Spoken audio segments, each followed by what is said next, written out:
People think I'm on drugs because I'm having such a fucking good time, and I'm just high off life. Yeah, you know what? I actually had a birthday dinner. My stepdad and I have our actual natal, whatever, belly button birthday. The regular birthday. 3 days, the one that like is not so important, I guess. But I was sitting there with them, and I was trying to recall what I did last year for my birthday, and I realized that I fucking forgot my own birthday last year, and like completely, I didn't show up for my own fucking birthday. It didn't matter. I guess not. I mean, when I was probably somewhere in between Bakersfield and Grants Pass, probably like trying to stop a bloody nose from like spilling out of my car, or like I don't know, trying to unclog like a meth pipe or something like that. You know, nothing too honorable or worth remembering. So, but I thought that was just kind of ironic, you know, or interesting. That's funny you say that, because we're both Scorpios, and last year my birthday was terrible. Right. I was so miserable, and I remember I called my mom, and she was like, "What are you worried about your birthday for? Your life's fucking shit. We're not doing anything for your birthday." You're half dead, bro. I was little half dead. You're a little fucking pumpkin, bro. Yeah. Mom's a cold piece, but she's kind of right. Like, she is. What the fuck you need a birthday present for? Like, you can barely fucking tie your shoes. And we're guys, like, our birthday, how big is our birthday could be? You know, like, I know some girls that are like, "Oh, it's my half birthday. You forgot to say happy half birthday." And I'm like, damn. My favorite is when they say, "Hey, it's my birthday month."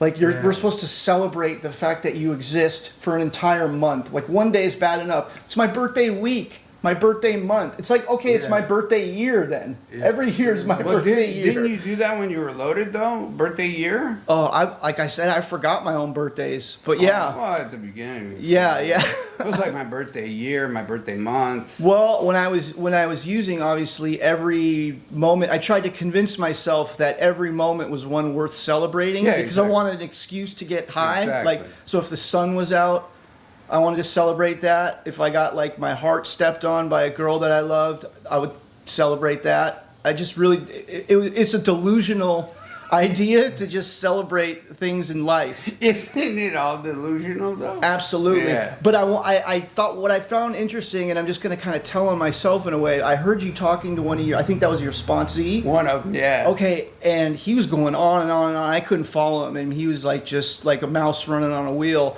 But I realized maybe I'm like doing something wrong, but I've never ever had a conversation with my sponsor that was that detailed or in depth, or like where I conveyed that much information about my life. Like my story is simple.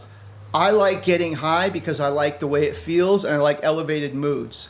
It's not because like I have anxiety over a test I have coming. Like, do you find that to be the case? Like, my shit is simple. Like, you have to replace the desire to get high and seeking elevated moods with something else that creates elevated moods. And I found that to be like in sobriety, that doing the things, going to meetings, reaching out to people, doing inventory, you know, whatever it is, the sober stuff creates an elevated mood. And I wonder, like, is that your experience? Rez is one of your sponsees too. Did you say that he's talking your ear off like that in regards to like staying sober and stuff? Well, probably you used to.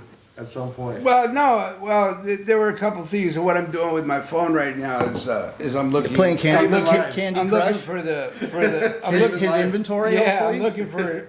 Yeah, I'm going to show you Rez's inventory. It ain't no joke. It's coming. Yeah. No, I'm looking for my 12 and 12 because I want to read something. Okay. But wait. Before you read that, I want to give people a little introduction about my relationship with Aram. Yes, please. So. My parents met Aram before I did, and I remember I was still getting high, and I was living at my parents at the time, and every time I'd come home, my dad would be like, "You need to fucking call Aram," and I was like, "I'm not calling Aram. Who the fuck is Aram? I'm doing fine." So every time I would come home, he would say the same thing. "Did you call Aram?" "No, I didn't call Aram. If I didn't call him last time, why would I call him now?" And one day, he got pissed, and he raised his volume. He's like, "Did you fucking call Aram? Call fucking Aram." And I'm like, "Yo, Dad, chill. So obviously that time I didn't call Aram, But I ended up in treatment, and I eventually called Aram. And thank God I did, because this motherfucker's really fucking cool guy. Not only did he save my life, but we just have a lot to relate with. Like, he's born in Chicago, and he's a Persian Muslim like me. And I've never met a Persian Muslim that was in America the year that Aram was in, you know? So it's like crazy. Like, I get to see like a Muslim's perspective growing up with dealing with like when racism was worse and just all sorts of shit. So you know, God put Aram in my life, and I'm really looking forward to, you know, having Aram as a guest. And Patrick, anything you want to? Well, yeah, I was just gonna say, if your dad wanted you to call Aram, like, he could have motivated you a little bit by saying, "Hey, Aram's maybe had some dope for you," and then that probably would have got you on the phone with him. I know that would have worked for me, but it's like when you're in those situations, like, why would you want to call someone who's gonna highlight to you how fucked up your life is? Like, well, I didn't know what to expect. I just knew it was related to the program. Exactly. But he tried to make it seem like he was a life coach. Right, that's gonna make me run even farther. Like, yeah. I don't want to talk to some guy who's got his shit together and makes me feel like I'm a fucking crumb in the windowsill. Yeah, you but know, obviously they were sick of me. They wanted to get me the wind. fuck out of the house, you know? Yeah. So like talking to Aram was like my last step, and since I didn't do that, I got kicked out of like pretty soon after. Yeah. You know, on a fucking homeless cycle. So what do you got for us, Aram? Yeah, I mean, do a little. So it's a great, great question. AAs like to, our first step is that we're powerless over alcohol and our life is unmanageable, and then they turn this powerlessness into a question of, well, when I drink or use drugs, do I know what's going to happen? And then they're like, no, I have no idea what's going to happen, so I'm powerless. But that's actually not the question that's being asked. In fact, we attempt to achieve powerlessness by drinking and using. We feel as if we're being pulled in every direction by our parents, by society, by our friends, by our own fucked up thinking. And when we have a drink, or when we shoot some fucking heroin, or when we drop some fucking acid, immediately all that goes away. So we are literally putting ourselves in a state of powerlessness. The mind-altering substance eliminates the fear of being in that state. We're volunteering ourselves. Exactly. Otherwise, in a sober state of mind, if the pressure was too much, we would just cut those ties that bind and live our life. But we're so afraid what's going to happen if I don't do what my dad says. What's going to happen if I don't get my girlfriend what she wants? What's going to happen if I don't get this degree? We're so freaking terrified. Now, this is not the genesis of our drinking. The genesis of our drinking is a culture that promotes it, but it becomes a useful tool, a very useful tool when dealing with this sense of bondage. So powerlessness is actually what we're all trying to achieve. So in the first step, when people say, oh, I'm powerless over alcohol, and they're like, I don't know what's going to happen, they're missing the point. The powerlessness that's important is that alcohol will tell you what to fucking do. It will tell you where to live, who to date, what jobs to take. Because you can't take a job that won't tolerate your drinking. You can't date a girl that's not going to pat you on the head if you puke all over her one time, right? I have a question. Yeah, man. So when did you realize I love this shit and I'm powerless in your life? Going back in the past. You mean the state of surrendering myself to that powerlessness? The moment you realized you were a fucking fiend. You know what I mean? Yeah, no, I mean, I knew early on. I started with alcohol and cocaine. I knew early on, and I was as far as I was concerned, I was a victim of my disease. I didn't refer to it as a disease. I did not understand duality, the dual consciousnesses that I do. It was like an eternal today. Friday night. It was horrible, man. You know, I had a lot of fun. I was a fun guy without drugs and alcohol. Everybody loved me. So literally, drugs and alcohol were the only thing that turned me into a person that people didn't like. But you didn't know it. You were the only one that didn't know it. I was the only one that didn't know But I'm assuming it. at the start it made you more fun. Because if you're already a cool guy and you start drinking like the... Well, I mean, you know me now. I'm a freaking whack job without chemicals. So This is true. I don't know. I really don't. I don't know that. But what I do know is that it took the pressure off. What I do know is that there was actually peer pressure. I want to tell if any adults or parents are watching, who your kids know, especially if they're family members, is the biggest key to stopping this thing from the beginning. Company reflects character. That's always. I mean, it's just how it works. Nothing I learned. I'm not blaming anybody else. This is life. We all go through it. But I didn't learn how to fucking shoot heroin on my own. I didn't get heroin for the first time on my own. I didn't get alcohol for the first time. Nothing. Somebody provided that to me, and these were trusted people. I wanted it, so without any question or any doubt, nobody's being blamed for it. So going back to this question of, my alcoholism, is it about anxiety? What everybody wants to know, once you accept the fact that alcohol runs your life, drugs run it's a shot caller. It's a compass. It is. I mean, And we follow it. Anywhere it goes, even if it's to a fucking shithole porta Blindly. potty, I'll go right in there. And Well, drink the if it's Kool-Aid. man, if it's a shit old porta potty, but your disease told you to go there, then that's exactly where you want to be. That's where I'm at. I love this. And all of a sudden, Yeah. I love it. I've been incarcerated 50 fucking times. 50 times, and each time I'm like, I get used to it. And no matter how bad it is, like as long as I have my drugs and I'm high, it's fucking okay. I can deal with it. It's you know hard- what I'm saying? it- Like it- I can it's take hard. comfort in misery after It's a while. normal. It's normal. Yeah. And it's heartbreaking. It's Oh, like, you just It's keep so going. it's so heartbreaking, dude. You're not surprised that you're like incarcerated. You're just like, all right, that's life. Let's get high. Where's the next time? Yeah. It's heartbreaking. I'm on the and I may get emotional. I'm on the freeway, and I'm on the 101 freeway, heading to Gardena, and it's raining, and it's cold, and I'm driving a 1982 Hyundai Accord worth about $2,000 or whatever. So I'm driving this car, and all of a sudden, like just right behind me, lights, sirens. It's a highway patrol. So I'm like, oh, highway patrol. Where do they come from? So I pull over, and the highway patrol asks me, "What are you doing?" Very strange question to get from highway patrol. Yeah. I go, driving. I'm driving, dude. What do you mean? Illegal? He goes. Fucking golfing. Yeah, right. And I'm like, dude, what are you?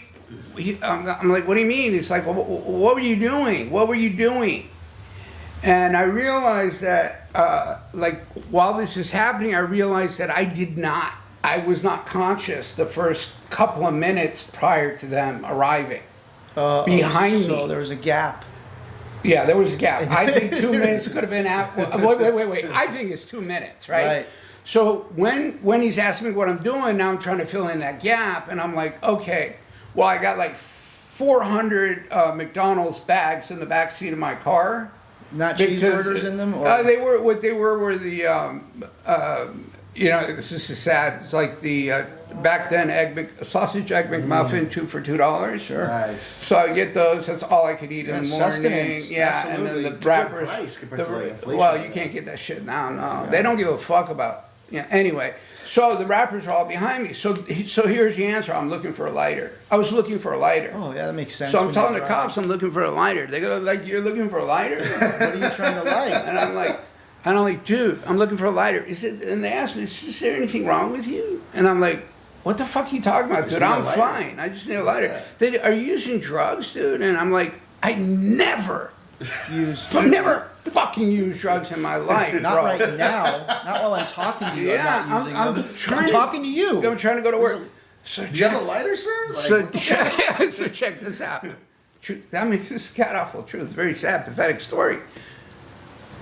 The CHP officer goes, "We have been getting reports about you stopping on the freeway for the last 5 miles." wow. No stop signs either. On the No, it's a freeway, Yeah. and I'm not stopping because of traffic. They're like figuring out what kind of Look, drugs you're on. They're like, it's not definitely not alcohol. So they couldn't Can't they light couldn't figure it out. So they're like, "Are you sure you're not on anything?" And I'm like, "No." And so this is what transpired. They go to their vehicle. We pulled off the freeway. The car was parked on a side street somewhere. They go to their vehicle after not knowing what to do with me, and they pull out of their car a dime baggie. For those of you that don't know, drugs are usually in plastic bags. A dime baggie would be the smallest one, and typically you're going to see crystal meth in there, or say a 1/4 gram of cocaine. And I wasn't generally a crystal meth user, and they pulled this thing out. And Let me stop you right there. It's not because they wanted to get high with you together.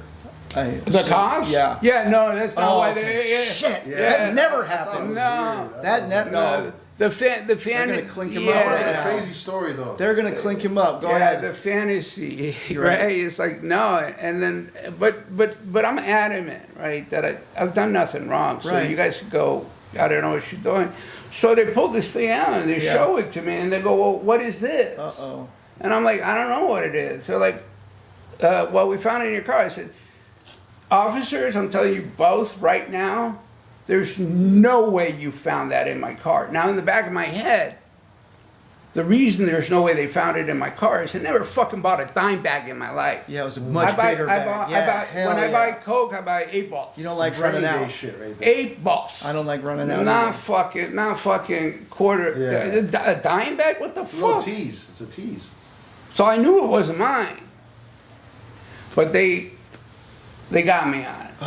They left it in the car. So I'm going to try to go quickly because it's not really about all of this stuff. It's about what I felt at the end of all this. That's really heartbreaking. So actually I was using GHB, which is why there was no odor of alcohol, which is why they couldn't figure this out. Why you kept stopping? Yeah. Okay. Oh, because I was like, then we called it G-gaze. G-gaze okay. back in the day. It's like a G-gaze. K-hole, but for G or whatever. Exactly, Okay, gotcha. exactly. K-holes are terrifying, but G-gazes, you don't really know you're in them. Yeah. K-holes, You know can't you're get in 'em. out. You just You can't get you out. can't find a way out. fuck, okay. And the most amazing thing is I'm really getting sick of medicine. They're using ketamine now. For depression, For and stuff, depression, and trauma. they're It's gonna be fucking- FDA approved. It's all about legitimate money. Medicine. Ketamine is a fucking But animal you gotta pay out of pocket, right? tranquilizer. Insurances don't really like. Oh, they're starting to. They're They're starting gonna to. make so much money off of this shit. By the way, do you know that about a year ago there was a legitimate study for the last 30 years, doctors, psychiatrists have been prescribing SSRIs to treat depression. 30 years. Lexapro, this, that, all of these fucking drugs. A year ago, there was a study. You guys should all go Google this or look it up or whatever. A real life study that says there's no correlation between serotonin and depression. 30 years Is they've that been true pushing. though? It's SSRI is sleep, sex, rest, and sex? playing an instrument or something. Isn't that what it is? Music. By the Yeah. way, you find out information and return a sender, like actual facts. The facts. The facts are here. Yeah, the real Yeah. deal. Love real- half dead agrees. I try not to talk about things I don't know anything about. So anyway, That's all I talk so about. yeah, right, we're bullshitters by nature, right? I hope it lines up. Well, the truth is now you can lie about everything, and there's going to be enough stuff on the internet that's going to back up your position. But Whether it's true or not, right? that's the point. Yeah. Yeah. Something doesn't have to be true for you to believe in it. Truth has nothing But to Aram, do with Right. what you beliefs. just said, like, what are they doing about it? Like, are people finding out? Are they trying to cut back the SSRIs? Like, this is bullshit, right? Well, so no, because the media just shows it from one day.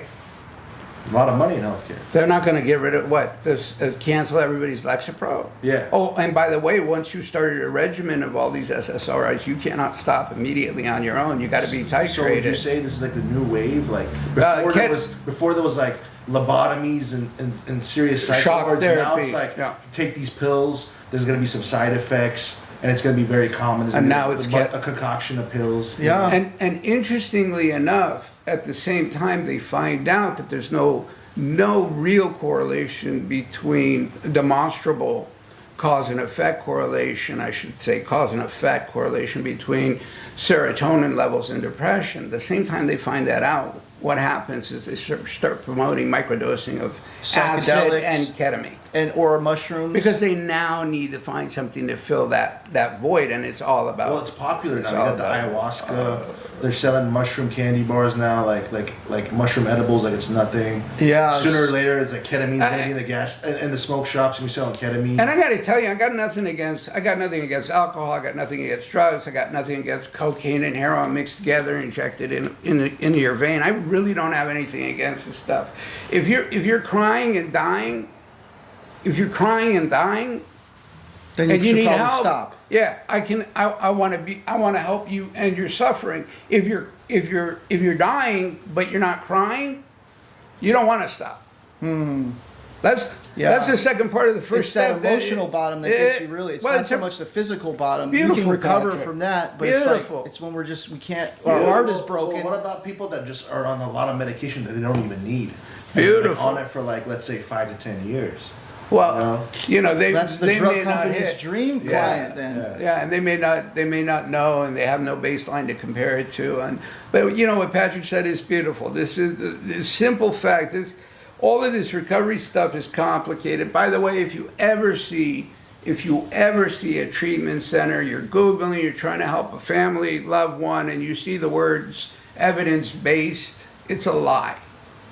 Period. They were at one point promoting DBT. If you do the research on DBT, diabolical something. yeah, dialectic behavior therapy. Yeah, something like that. It's like a flashing light or something. Yeah. Like a wind tunnel, a fan and a light. Sounds like some worksheets they had in IoT. That whole thing was based on a study with 7 people. I mean, it's just insane what they're doing. There is no evidence-based recovery that works because Alcoholics Anonymous is anonymous and we don't keep statistics. It's that simple. Yeah. This works. But anyway, so back to this pathetic story. I asked the cop, the highway patrol who's transporting me to the glass house, which LAPD holding center. No fun over there, right? And then they say, well, you guys are getting me on possession of cocaine? And they're like, yeah. And I'm like, is that a fucking felony? At that time it was. And they're like, yeah. Pack your bags. And the idea that I was about to have a felony was devastating to me. And then I said, do I need to register as a narcotics offender? And the dude said, yeah. So this shit is freaking me out. And then I get taken to LAPD holding station. While I'm in their jail, I start hallucinating. I started having auditory and visual hallucinations, which is a byproduct of withdrawal, not the use of GHB. Wow. Because I was using GHB every hour. Is it hallucinating in a good fun way or a scary nauseating fucking I can't wait for this to be over kind of way? No, it's not. It's not. Well, definitely the setting you're at. Well, yeah, in and the jail's holding never cell or really whatever. fun. Well, but it's not LSD. Yeah. So it's not that kind of hallucination. It's a hallucination which genesis is born out of your current reality. So it's horrible. Oh, So- okay. Got it? So, Yeah. So I'm in jail and this is what I'm imagining. I'm imagining that my girlfriend that now I haven't been home for 2 days that I was supposed to return to, that the commander of the LAPD has her in his office and is having sex with her. And then I'm walking around to the fellow inmates, and I'm telling him I want you gotta fucking give me a gram of cocaine right now, bro. And these guys literally, I don't look normal, I don't look sane, and I look like a madman. There's some extremely dangerous individuals that are incarcerated with me, but absolutely nobody messed with me because I looked like I was crazy. I kept repeating out loud, "Commander," as as if he would be aware of what was going on. "Commander, release my girlfriend. I will admit to anything." And then a uniformed officer comes in. He puts me in a special room. He asked me who's the president. Of course, I can answer this question. He asked me what day it is. Of course, I can answer this question because I'm having auditory and visual hallucinations, which, again, are the seed of it. This is very complicated, come from reality. So this allows me personally to, in my life, be able to connect with people who've had similar situations, of course. But anyway, so they put me in a padded cell. There's a phone in there. I call 911. Hopefully it was a fast response time. Yeah, very fast. Nobody came. And I'm telling them, this is based on obviously foggy memory is 911, and then. Why did you call them? What were you hoping? Well, an emergency. Because it was an emergency. Because the commander wouldn't let my girlfriend go. Oh shit. And he was in a padded room. He needed to get So out. no matter what, you stay chivalrous. Like even like hallucinating. Like He's a gentleman. Oh, the woman that I'm referring to is one of my soulmates. Here's the question. Okay, so she was being held in there against her will. She wasn't Yes, sir. voluntarily sleeping with the captain, or had you thought that far through it, or does it even matter? I guess think it kind of does. I think. You know what? I think it really does. Actually, It does matter. It does matter. And thank you for, or not thank you, or fuck you. Fuck you for reminding me. I thought she was fucking him. Yeah, I do what I can. On her. Yeah, thanks for the pain. Yeah. So part of that pain was that I felt like that was being done to me. Of course. Not actually that she was being held. Fuck you for reminding me exactly. But obviously, the thought process. We get a little paranoid and we become victims. You're hallucinating. So And she's I'm gone. in the middle of a full-on conspiracy. Oh, dude, it was so sad. So this is holding. You get transported to county. I apparently know a couple of guys in the holding cell while we're waiting to go to court, and they're telling me, "Dude, shut up! Don't fucking say anything. You're hallucinating. They will not let you go if they think you're crazy." On and on. 2 days later, I'm released, and there's no charges. Somehow, so I'm released. I'm in downtown, outside of LA County. I take a taxi. Somehow I remember where the car was parked. But mind you, I was interrupted on a journey on the 101. I don't know where the fuck I was when the cops pulled me over. And they didn't tow your car. And they didn't tow my car. I didn't know that they had or hadn't towed my car. Shit, I wish I don't know. I wish I was in the 80s. I don't know how I knew where what exit we got off of, but I find my car, and in my car door is a large pill bottle with a liquid in it. That liquid is GHB. Oh, thank God. And that was it. Yeah. That was it. That was the thank God. It was it was It's been a shitty day otherwise. It was thank God, and I ingest this GHB, and it didn't matter that I was arrested. It didn't matter that I went through that experience in jail.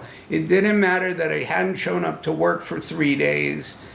Nothing mattered except for this, that I had my GHB and I was gonna go home to my girl. Yeah, you had your baba and your fucking binky. Baba. Yeah, bro. My binky. Yeah, and everything's okay. Mommy. I mean, that's like, I know God didn't create the most intelligent creature on earth, so we could be reduced to that. I was gonna talk about something about like how we like we're like, oh, we're never gonna do heroin.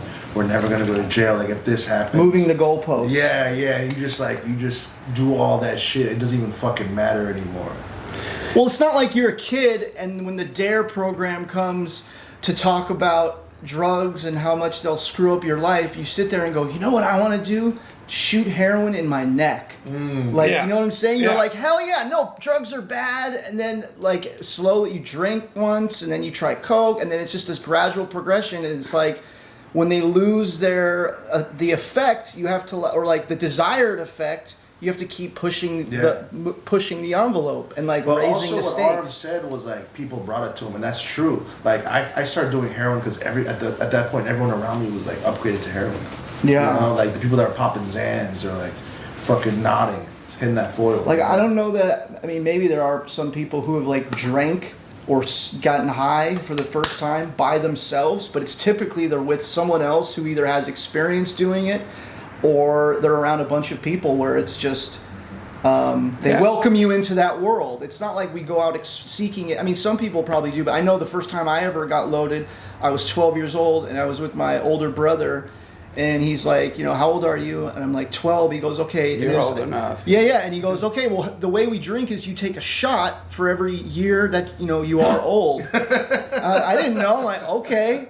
So he made me drink 12 shots of this, like, really shitty, cheap plastic fucking rum. And I remember, like, after 6 of them or whatever, I mean, like, I remember feeling really, really good for like 30 minutes. Right. And then I just woke up the next day in the bathroom, vomit everywhere, a searing headache. And it was like, that's where the bar got set. So every time I'd use or drink after that, it would be like to reach for that. Because I thought that's how you did it. Exactly. I mean, it's I had a toast. My toast was to oblivion. Liver and let liver, as if oblivion was a person. To oblivion, forget Obi-Wan Kenobi. Yeah. Right. And I mean that's Get ready. Just I mean that's attack so your what liver. I described there being reduced, you know, highly intelligent, highly affable, highly likable individual, loved, working, being reduced to having a liquid that he could ingest and a girlfriend that would pet him on the head and tell him everything was okay. That's powerless, bro. So a lot of people, I said, just so you know how clear I am, I've said a lot of people 5 times without finishing that sentence, but that's okay, this is my style. A lot of people want to know, they use this phrase causes and conditions. Have you ever heard that shit in AA? Sure. It's a load of fucking shit. Causes and conditions. You want to know the causes and conditions? So your house is fucking burning down. Your house is burning down. Apparently the fire, there's a 1 mile long trail of fire that leads to your fucking house. Instead of putting out the fire in your house, you're starting to look at the 1 mile long trail. Put the fucking fire out first. Yeah. You are an alcoholic. If you say you are an addict. Forget about causes and conditions. Regardless of what an individual's cause is for their drinking, regardless of what their defects of character are, regardless of anything, the program of recovery is identical for everyone, which tells us it doesn't matter about your unique circumstance. It doesn't matter what your fucking resentments are. It doesn't matter what your defects of character are. What matters is that you have resentments and you're responsible for those resentments. What matters is you have a character and you created that character. What matters is you are in control of every single conflict in your life, and the second you decide you do not want to be in conflict, you get free. Right. I'll take it a step further and say you're responsible for everything that you experience. Yes. The way you feel about everything you experience. We volunteer to be resentful. We sacrifice our peace in order to choose to be resentful and hold a grudge against someone when we don't have to. We absolutely, there's a story behind every action, and that story is what kills us, and we don't need a story. And that's 1,000% true, but there are about 3 or 4 people that are listening right now, and they take this to mean we have to condition this, that we are not talking about if somebody physically imposes themselves on you. Apparently, the author of The Secret believes that if you were fucking raped, that you brought that. And that's a load of shit. That is an absolute load of shit. It's not like how you react to everything. Well, let's allow people the room to be human and to be offended and to be violated. I was violated once. I was not raped. I was robbed. I was fucking Of your innocence. robbed. Of my innocence. That was the net effect. So I get robbed of $40 when I'm coming out of the ocean surfing, and immediately thereafter I adopt the character of Scarface, because nobody's gonna fucking violate me again. And I swear to God, God awful true, nobody has ever fucking violated me since that day forward in any way, shape, or fucking form, except of course for me. Were the waves good that day though? The waves were kind of, it wasn't worth it. Did you get pitted or? It was short break, bro. It was fucking. You probably got a couple barrels. Dude, it's so funny. That was Venice Station 2, and the real estate at that time, like the houses were worth $50 because fucking Shoreline and Venice Tresas and all those guys were. It's like the Wild West, ghost Remember town. that? Hell I'm yeah. talking about. Yeah, I'm talking about like 80s, 86, bro. So, and that's how old I am. But I wanted to read something. Based just on what Patrick had said and what he's not read in the meetings of Alcoholics Anonymous. Instead, they focus on some promises. Again, alcoholics, we're told we're power. We have to accept that we're powerless, but we need to be in control. We're saving our lives, but we have to be promised we're going to get a fucking reward. That's acknowledging the humanity of the alcoholic, but absolutely in the highest form of this practice of sobriety. You don't need any rewards. You don't need to have control. You don't need shit. You can have the most powerful, amazing life just because you say so. Nobody owes me shit. Oh, well, you shit on the whole world, right? Nobody knows me a fucking thing. Oh, I'm gonna get angry because they weren't nice to me. You shit on the universe for fucking 20 years. I want a fucking ice cream Probably cone more for than like 20 showing years. up and like, you know what I'm saying? It's like, You stop fucking- drinking. You stop killing yourself. I know, congratulations. You stopped systematically killing yourself with drugs and alcohol. Good, good I'm for you. I'm gonna give you a crown. Yeah. You know what? So we're making fun of that, but for us who feel so, none of us wanted this disease. I promise you that. But it could be the best blessing ever. We Because can everyone could use this We stuff. could- Honestly, turn it don't into know that. what else I would have done for the last 30 years if I wasn't an I just like I feel like when you do work a program and like you do this shit, like you're like a superhero. Like you're like in Dragon Ball Z, like Super Saiyan. You know, like So- you have an advantage over everyone else. I mean, the advantage over everybody else. I don't wish alcoholism on anybody. The girlfriend that was sleeping with the commander, she died of a Wait, drug. so she did sleep with the commander? No, she didn't. I was Okay, hallucinating. yeah. She died of a drug. I was making sure. I was like, that's a crazy story. We gotta discuss that a little more. No, I was hallucinating. She died of a drug overdose in bed next to me. Yeah. So this is like, this And is. you've told me about it. Yeah. So it's not, it's like, and like I said, I had a lot of fun doing it. I'm not an idiot. There was a reason that I drank and used. But we can't write the script about how bad it's potentially going to get for us. And the lie, the illusion is that we can get off this merry-go-round anytime that we want. And I ask every alcoholic this, the ones that say, I put myself into treatment. If you say, I put myself into treatment, that means you have control. And which means you can stop. And if you can stop, why would you stop? Think about it. If you could stop using when things get bad, why would you fucking stop? Well, how did you land in treatment in it's the the first illusion of place? control. How did you land there? I can't stop, and that's why my life turns to shit. Because I keep using no matter how bad it gets. Right. But we have to come to that realization that when the people around us are telling us, look, dude, you're not the one who chose to come to fucking rehab, because if you're the one who chose to come to rehab, you're a fucking moron. Why are dude. you in rehab? Well, you're a fucking idiot. Yeah. Rehab sucks, dude. That's the best thing you can do with your fucking life right now. So the disease has pushed you to rehab. It has beaten you into rehab. Oh no, my parents put me in. Why do parents have control over your life in the fucking first place, loser? Right? If you don't want to be in rehab and you're not doing this because you're an addict and you're doing it because your parents forced you, why are your parents in charge of your life when you're 30 years old?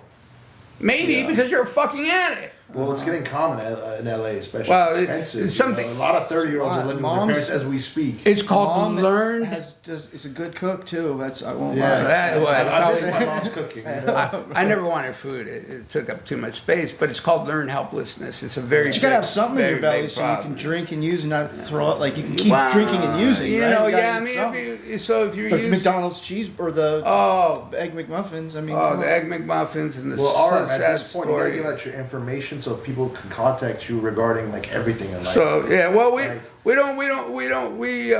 you know what? I just want to read this to them. This is Patrick. spit it out. This is based on what Patrick had said, that what we're doing here is we're replacing basically Alcoholics Anonymous. 12 steps. The 12 steps of Alcoholics Anonymous are nothing more than behavior modification. It has a negative connotation because they used to make people do shit with toothbrushes and shit. That's not what it is.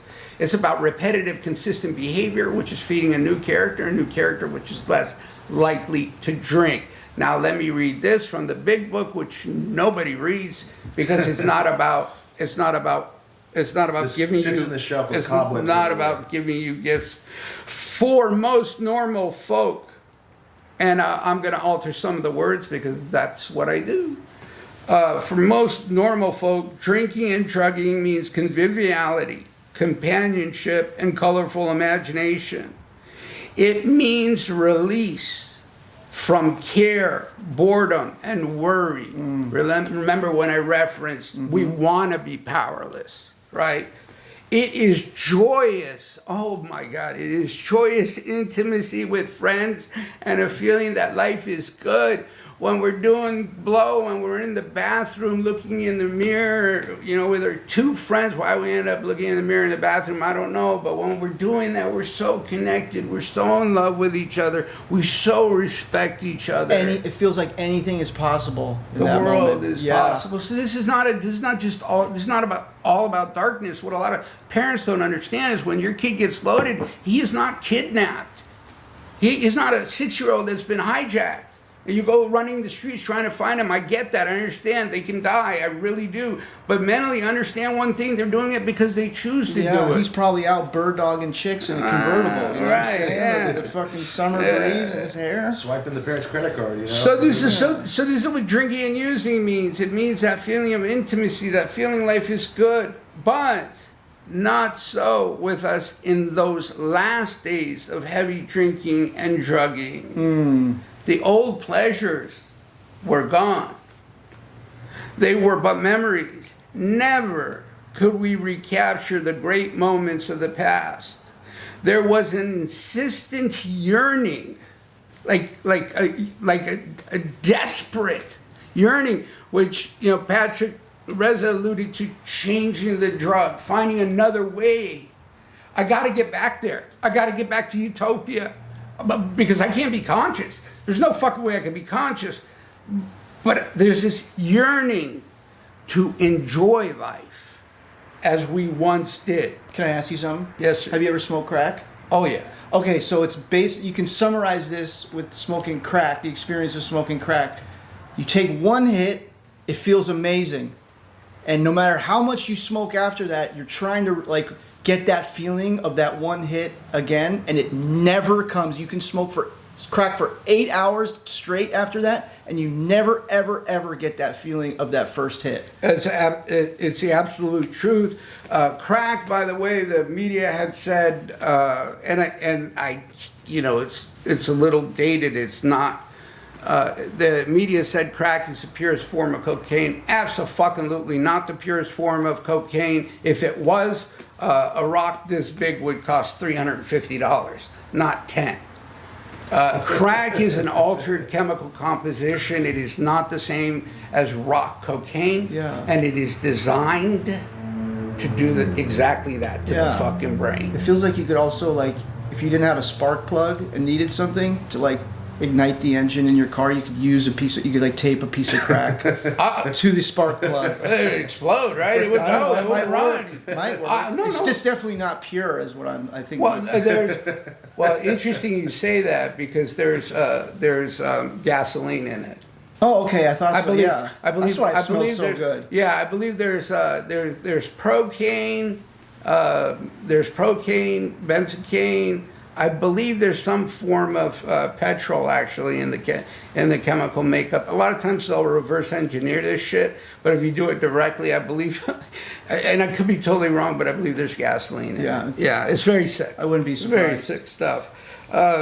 So we're never could we recapture those great moments of the past.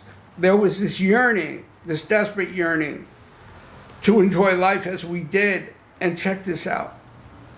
A heartbreaking obsession that some new miracle of control would enable us to do it. There was always one more attempt and one more failure. One more attempt, one more failure. We're not done. I have no desire to stop using. I could figure this out if I just like don't use at past 6 p.m. or if I don't do quite so much meth with my heroin. I could probably find that happy medium. It never happens. It just never happens. And then the ultimate destination, it's like, holy shit, do you know what? If everybody didn't demonize what I'm fucking doing, if my parents didn't complain about my behavior, if my employer wasn't so harsh about 5 minutes late, if my girlfriend didn't act like it was so taboo, I would be fine. Yeah. I mean, I would be fine. It's that they're bitching about it. Right. Wait, who the fuck are they to tell me how to live my life? It's my life, right? Yeah. As the band Talk Talk said, it's my life. It's now. No, well, that's not Talk song. Talk. That's not a good one though. That was Bon Jovi, right? We're not Bon Jovi. Yeah, it's Bon Jovi, but we're not Bon Jovi Let's fans. not ever sing again. And not Bon Jovi. But we can sing again. Maybe a different episode. Not Bon Jovi. This was one of my favorites, and I got to speak at Marina Center in 2009 for a friend of mine, Robert, and I got to say this quote from the podium. This is not my beautiful house. This is not my beautiful wife. Letting the days go by. You guys had some talking heads, and you wake up to a reality that 25, 10, 15, 20 years has gone by. Oh, God. That's horrible. And then we use that to victimize us. I woke up in a parking lot in Bakersfield, and I realized that's your problem right there. What the fuck were you doing in Bakersfield, bro? California. That's the $64,000 By the way, question. Aram, thank you so much for bringing up the big book, because I feel like people do like they start to like try to push off the big. Oh yeah, we're not California sober here, bro. We use a program of alcoholics. Yeah. That's me. We right? go deep. I don't know any other way. Deep. We do go deep. I feel like I'm getting a lot out of this. I'm glad. So let me go here. So there was always one more attempt and one more failure. The less people tolerated us, the more we withdrew from society, from life itself. So we go out there and we claim that we're smarter than everybody else. We claim that we're loners. No, you're not a fucking loner. You were rejected, bro. Yeah, no one wanted to. Get real. Get honest, man. You were kicked to the fucking curb. Yeah. Oh, but I'm a loner. That's why I'm like this. I mean, some people might isolate, but generally speaking, everybody's rejected narrative you. of being the outcast, and it's like, oh, that's why. I'm a victim. I was typically not the one to volunteer to leave. It was always getting like chased out or something thrown at me as I was running away. I hated the foreign language yelling from evicted from a motel or hotel. I hated when I heard that voice in my ear. Sometimes you wonder if they're saying "come back," but they never are. No, they're throwing shoes at you, and then they're like, "Get the fuck out." You just think maybe it's their accent and they're being emphatic, but they just want you. They just want you gone. Like, like going to middle school, high school, like I wasn't the most popular, but I was like in the middle. You know, Yeah. I just did it because it was fun, and I was like, I was more of the man. You know, it just felt fucking good. You know. You know, I did it. I was very popular. I did it, and I always backed the underdog. I'm a little guy, but I would defend anybody from a bully. I did it because the world is dark, and I couldn't. I'm an empath. Thank you. And I just didn't know how to cope. And now I know. Now I know what my role is. My role is to love one person at a time. Yeah. Here, and stay with the business that's within my hula hoop, and my business out there. If I have no effect on it, my thinking about it isn't going to help. It's just going to hurt and scar me. So I was sensitive. I didn't know what to do with my love and compassion. Now I know what to do with it. Now I have a vehicle for it. And it doesn't mean that what's happening in the world doesn't hurt. A lot of fucked up shit's happening. Oh my gosh. There was this kid named Chris Buck who went to my high school, and he was like, he had the he was like Downs, or so I think his parents were brother and sisters or something. You know. Oh, what I'm interesting. You know what I'm trying to say? So he would, and I think he had braces, but he didn't go to like a good orthodontist. So the top braces were wired to the bottom ones, so he couldn't really talk so well. But he liked to eat a lot of pizza. So he would eat pizza, and the pizza would get stuck in his braces, and he would walk around and breathe like that, you know. And a lot of people were mean to him. So, but I decided, like, it was kind of always my thing to like be like, well, everyone's good at something, like just because he's a little off. So I ended up going like hanging out with him one day, and I went to his house in Venice, and we got high together. And he turned out he was like this mad genius, and he built like a fucking.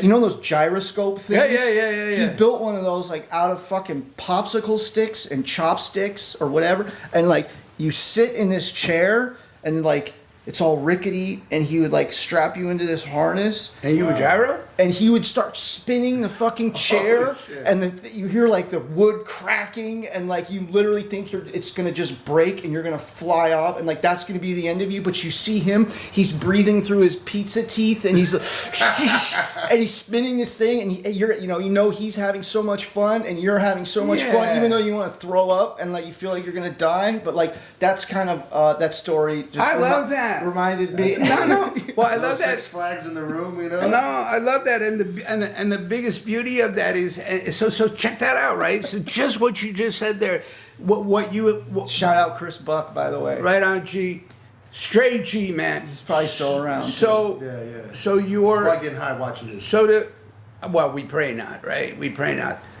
Some of us do it in phases. Not everybody's stupid like we are. Take it to the extreme. But what you were expressing, the most powerful part of what you were expressing is that there was a deep, profound appreciation for your ability to transcend the outside. And as a result, you connected with someone. Absolutely. And you love the fact that you were able to give him connection when everybody else was rejecting him. And that was felt that was good. a cool I always experience had you had. a soft spot. You don't get that experience from a regular guy, like a gyro fucking. And it was pretty fucking wild. And then he also like dug out this underground. He like had a garden shovel, and he dug out an underground bunker underneath his front porch of his house, where like 3 people could crawl into, because he liked to get high in there. Oh, right on. And then He had a good safe place. You could like hear his uncles and his Walking. mom, Was he doing uncle, meth down aunt, there, or- whatever, like, above. And so I think he would go there to like rock and not to get away from the Insanity. Oh, that's cool. And the same kind of loving guy is so conflicted that you were also willing to do everything else that you did to stay high. And some of it was not very fucking nice. Yeah, I mean, I always try out to you. be. Here's the thing: you hear a lot of people say, "Oh, I was a fucking taker," and I like didn't give a shit. I always try to just be fair. Like, Me too, I would me too, sell me drugs. too. I would never rip people off. Like, here's the thing: is like, no matter how high I've been or my life, or like no matter what I've been doing, all I really want to do is just fucking get along with people, and like, or I never intentionally hurt anyone. Good person. Yeah. So you were trying to be a good person, trying to demonstrate or or give a visual of the dichotomy, of the duplicity of our personalities. That here you wanted to help this young man or befriend him, give him something that no one else was giving him, and at the same time, your addiction forced you to hurt people. What happened with your family? Did you hurt them in your addiction? I was pretty much just ended up being estranged from them and almost had no community. I was a ghost. They missed they missed their son, their brother, their uncle. You caused them pain. Oh, 100%. Last thing you ever wanted to do was cause them pain. Of course not. I mean, I just, as you guys can probably relate, like, at least for me, my using was rooted in shame. Like, I was so ashamed of the fact that I was a drug addict that I thought it would be better for everyone involved if they just they couldn't witness it, or they didn't know to what extent I was in the throes of desperation or whatever. That's beautiful. That is beautiful. But it was, and that it's in itself caused me to extend my addiction and to use even more. And the more I use, the more ashamed I get, and the more ashamed I get, the more I need to use. And there was like this feedback loop I just ended up being like homeless, living in my car in downtown Portland, sleeping under Burnside Bridge. No other choice. And I chose to be there. Yeah. I chose to be there. Onto this, Patrick is going to have a documentary about this whole experience in Oregon and Seattle. You got to check it out. We're looking forward to it. When I say that this is beautiful, what I'm not talking about his experience is beautiful. I'm talking about his understanding of his experience, because a lot of people get very, very, very confused about. And I totally just fucking forgot about what you had just mentioned. What were you just talking about? About how the using caused me shame. Oh yeah. Yeah, so everybody's talking about trauma. Trauma's a big thing because it's big money in treatment. And you go to treatment for 30 days. They expose you to trauma. They rip this Band-Aid off, and then they send you home. It's like that's absolutely ridiculous. Trauma is real. Trauma should be treated. But what you just said is so freaking important to realize, that the trauma that has us using is the self-inflicted trauma, living a life that we were ashamed of, doing things that we otherwise never would have done. When you wake up from pitiful and incomprehensible demoralization, what is the best answer to that? Using, getting high. That's what made the shame tolerable. It's the only thing that made the shame tolerable. So you stop using, and then you have for the first month of my recovery, I almost couldn't close my eyes. Because shit I did would flash before my eyes, and I had no chemicals to rub it, to make it go away. It's just, God forgive us, all you sober, all you parents and loved ones out there, forgive us. We never would have done this. Yeah, we'll do better. Yeah, we will do better. Aram, I noticed you on your phone. You're about to bless us with a nice reading. So we're going to finish up the concept. So again, this was in the promises that, again, I said nobody. They don't read at the beginning of meetings, and this is super important. And Patrick and Reza had alluded to this at the beginning of our show here. So never could we recapture the great moments of the past. There is this yearning to enjoy life as we hadn't before, and a heartbreaking obsession that some new miracle of control would enable us to do this. And then there was one more attempt and one more failure. This is the story, right? And then the less people tolerated us, the more we withdrew from society, from life itself, as we became. This is a very powerful sentence, and it's an acceptance. And this is what powerless means. Powerless does not mean you don't know what's going to happen once you start. Powerless means the following. As we became subjects of King Alcohol, King Heroin, King Meth, as we became subjects of that king, shivering denizens of his or her mad realm, the chilling vapor that is loneliness settled down. It thickened, ever becoming blacker. some of us thought, some of us sought out sordid places, hoping to find understanding companions and approval. Momentarily we did, then would come oblivion and the awful awakening to the face of the hideous four horsemen. Terror, bewilderment, frustration, and despair. Unhappy drinkers and drug addicts who read this page will understand. Now and then, a serious drinker being dry at the moment says, I don't miss it at all, feel better, work better, having a better time. This is all of you that are new in recovery, in your sober living, and in your treatment centers, and life is amazing. Your parents have come back to you. I don't miss it at all. My life's falling apart, but I didn't think once about using. You say sentences like that, you better call somebody and get some help. But to continue reading, it says, having a better time. As ex-problem drinkers, us, we smile at such a Sally. Sally referencing almost a joke. We know that our friend is a Sally from the Valley. Sally from that one, yeah. Sassy Sally. Well, she's not a joke, but She's a vicious one. Yeah, she's definitely not a joke. I ran into her in the alley of Play It Again Sam's in Vegas. You It's a got little out strip. alive? It's a strip club off the strip. No pun intended. Strip club off the strip. Yeah, and That makes sense, right? Yeah, I ended up driving away from that experience, throwing up out of the car on what's the main strip there on at 5 Las o'clock? Vegas Boulevard. I think so, or it's something with an F, or what's the Flamingo? no. Anyway, I threw up on my friend's car. Probably Jägermeister. as we With were- Goldschlager.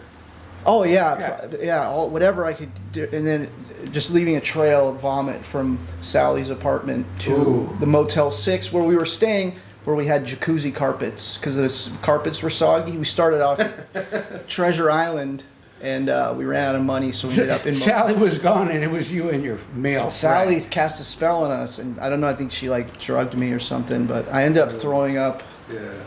as we watched the sun come up. So that's a Sally. That is a fucking Sally. So I miss her. yeah.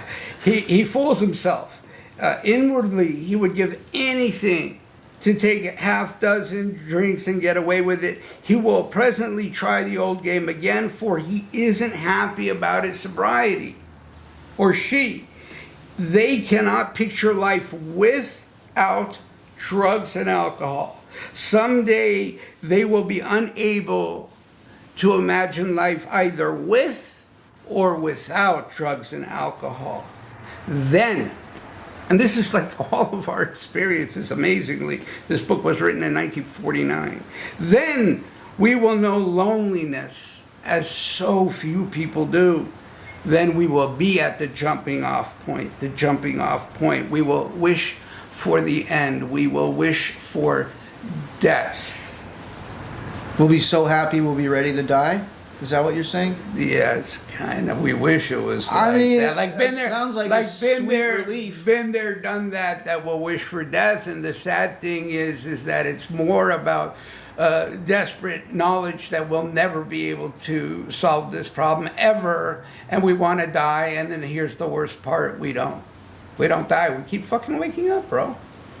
Oh yeah, like You know that one? Yeah, I remember just Right? a lot of times opening my eyes Why am I first alive? thing in the morning and going, "Oh fuck, I'm still here." Like I didn't get quietly taken away into the night, and all this could have been over. Gotta do it again. Quietly, bro. Quietly. Reach take it for away.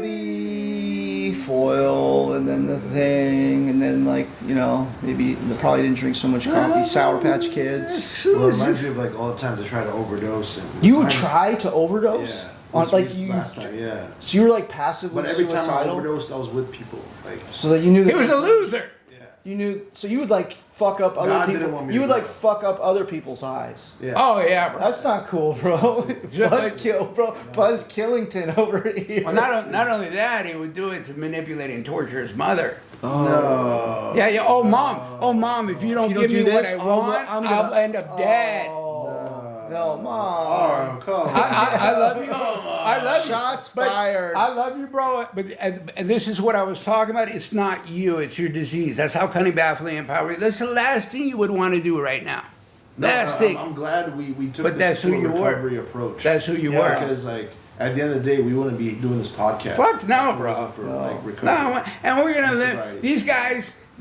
I'm gonna do my thing someday, one day. I don't really know. I don't really care. These guys are gonna fucking bring you a shit ton of fun, a lot of different type of experiences, not all based on this, but they happen to have me on the show, and the only thing I fucking care about and talk about. No, but Yeah, Aram- but I'll just recovery. say you're the only person I know other than Reza. So that, but like, it's great to have you on. I mean, this is super good, great guest. But like, you guys are the only two. It has nothing to do with me. He just doesn't know anybody else. And People, Reza, yeah, yeah. I haven't had a conversation like. And I paid Reza like Yeah. So we did since our last But everyone episode just with another everyone loves you, though. with another You just- human being. It's a lot of I paid texting. Reza $4,000 to get me on. It's a lot of texting and then hiding I'm like, from my phone. I don't know. No, shit. but Aram, as we're kind of slowly ticking down. Yeah, I gotta finish do you this have- thought though, bro. Do you want to like give out some of your like email or something? No, hold on, let me finish this thought Yeah. before we get to that, because again, it's super important.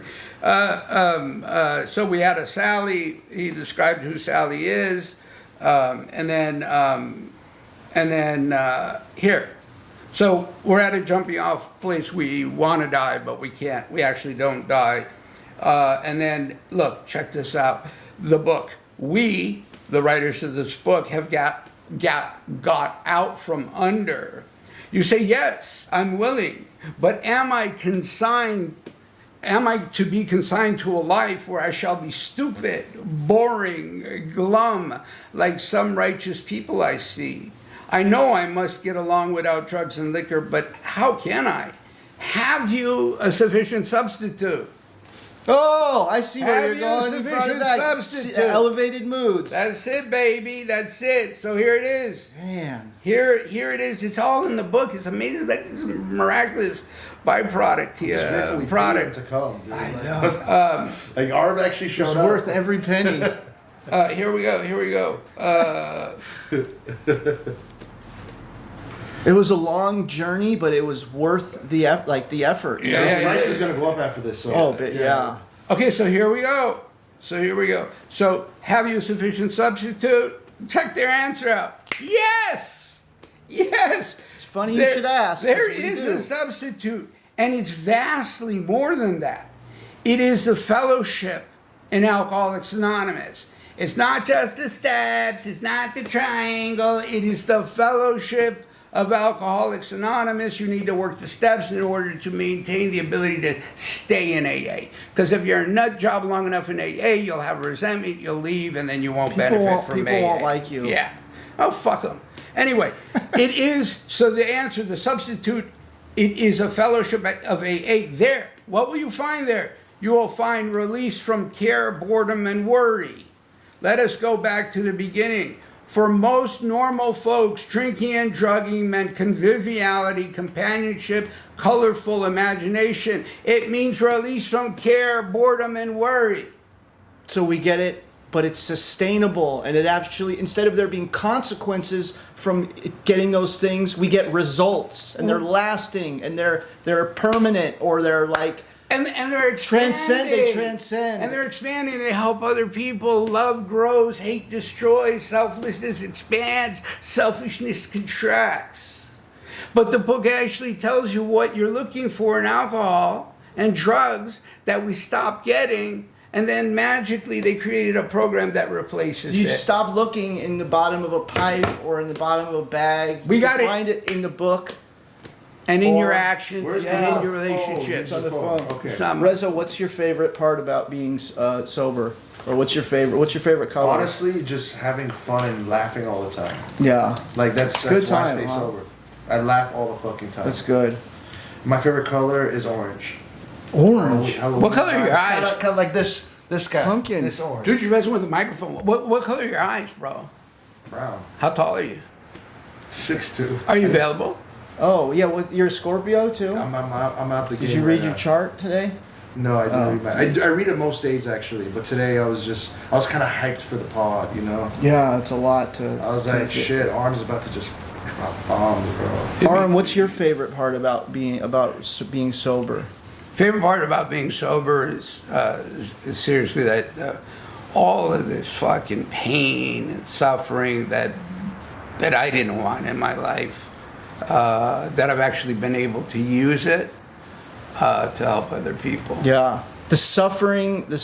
We can stop has this. The suffering ends. The struggle continues. Yes. We still struggle with Yes. life stuff. Yes. But we don't have to suffer anymore. Like we really don't have to suffer. I don't suffer. I presently have a ton of What about you, challenge. Patrick? Ton of I challenges. think it's about obviously like being able to be present and experience life and to experience life within the full spectrum of the human experience, and being able to be like be sad or be lonely and still be okay, Yeah. or be happy and be like Feel all your emotions. just to be human, like to be Yeah. dude, for so long, like I literally used drugs because I didn't want to feel human, because it was just I'm just sensitive. It was just Overwhelming. fucking painful. Yeah, And yeah. like it's difficult to care, to like have relationships and to show up and have responsibilities. Like I don't know if I'm just a brat or I'm just wired fucked up, but like that shit is hard for me. in this world. Yeah, and especially in this world. And so to be able to like to be numb from that, but not get to experience any of the other good things. Now I get to experience those. It's like, I don't know, it's like sort of being reborn in a way, or return to sender. Yeah. Address unknown, no such number, Arm. no telephone. I love me I true. know we're not gonna sing anymore. Oh, that's sorry, it. bro. This is our, But this you is know our it's outro Arm. song. We paid him to come. It's He's Elvis, gotta baby. sing It's over Elvis, it. Yeah. baby. Elvis. But now Arm, our like outro I song. really want, because I feel like you dropped a lot of pearls today. Yeah, man. Yeah. Or whatever. We And, like, I feel like we covered a can lot. people like communicate with you somehow? Yeah, I mean, they Yeah. can hit me Zoom at or email or- Aram_original, I think, on Insta, and Aram Humampur on Facebook. If you need assistance, please feel free to reach out to me. There'll be a podcast, but I don't know when that's going to happen, so it doesn't matter. Yeah, and if you don't get Aram that and you Humampur. need his info, just message me on Instagram. Oh, message the show, man. Or comments. Somehow, subscribe, I subscribe don't to really- the YouTube page, because this is just the beginning. You know, we're gonna have a bunch of great guests. Yeah. We've signed a contract where we have to do 8,000 more episodes by the end of the year, Yeah. so we're gonna be busy. Once a No. week. Once a week. That's not 8,000, Reza. Dude, you need to go to. It's gonna get to the point where the people are gonna be like, is the video done editing? And I'm like, but Patrick's not a robot, so like, you know. Yeah. so Well, we're Patrick, working on just be roboting patient, him. Be patient. AI. We're working on getting some reels for Instagram and TikTok. We'll keep you posted with that. But in the meantime, I just want you to subscribe first. So I don't want to give you teasers till you get subscribed to the YouTube channel. So once people start subscribing more, then we'll start shooting some more teasers. And I will not come back on this show unless there's subscribers, bro. Yeah, I don't care if yeah, you ask yeah. me ever. Right. Yeah. Because You gotta- Arm could come back another week. It's gotta fall on an audience. Like, I get that. Well, so It's gotta, because you want to be heard. You want to feel Well, heard. it's- I want to feel heard. And it's heard. actually not about me wanting to be heard. A Sufi master once taught me that if your message has value, if you believe it has value, and then you use the energy and you share it Yeah. with people that don't care, then you actually believe your message doesn't have value and you're wasting your time. Oh, I like that. So if what we're doing, we believe it has value, we have love, passion, our life experiences literally in this, Yeah. then we want to share it with somebody who's going to honor that, not with people who don't give a flying. So that's Two people who are that's going to appreciate our value and whatever that may be. Whether it's our attention, our energy, whatever. We want to feel valued, and then I guess it does sort of diminish some of the currency if currency. yeah. Yes. Otherwise, why are we doing it? I mean, Yeah, you're doing it just for your ego? And just a No. heads up, if you don't want to subscribe for me or Patrick or Arm, do it for Little Half Dead. Oh my He's the God, best Half Dead is- mascot. Arm's Well, actually legend. volunteering to make an Instagram. We're gonna do some photo shoots. It might get freaky. Who knows? Yeah. with Lil Half But Dead. does he have a girlfriend, bro? Put him on yeah, it's a squash. Not only does he look cool as fuck, it's a microphone. too, just, Half-Dead's got a squash girlfriend. So subscribe for Little Half Dead. Listen, thanks. If you guys made it this far, we're clearly like love you, best friends at this point. We love you, And bro. we appreciate We love you, your bro. attention and your energy, and we love you. And thanks for joining us. And say Thank you, goodbye, Reza. Reza. Thank Say you, goodbye. thank you, You're Reza. the Thank you, best. Patrick, for having me. Yes, thank you, sir. I'm a humble servant. God bless us all. Yes, God bless. good stuff, you guys.